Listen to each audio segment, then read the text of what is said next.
Wag lang basta iprito yung talong. Nako, i-try nyo naman po yung ganitong klaseng luto. Dahil panibagoong ang talong, dahil namiss ko kumain ng talong, and favorite ko din naman talaga yung talong. Talong, chicken breast.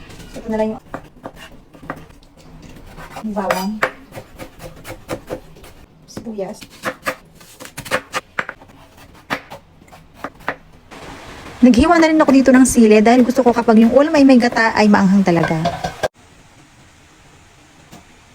Pinito ko po muna dito ng bahagya yung mga talong. Gusto ko po kasi sa talong talaga ay pinipirito muna para mas masarap. Ito i-overcook para hindi po malata yung ating talong, no? Yung ginisa ko na po dito yung chicken breast. Ano rin po dito yung mga bawang.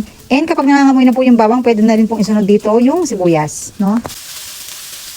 Halin po pala ako dito ng 2 slice ng luya. Ito naman pong luya papatanggal po ito ng lansa. Ang talong, syempre itong aking bagoong na nabili ko lang din po sa online. Sili, isasama ko na rin po ito sa pagigisa para naman po talagang labas yung ahang, no?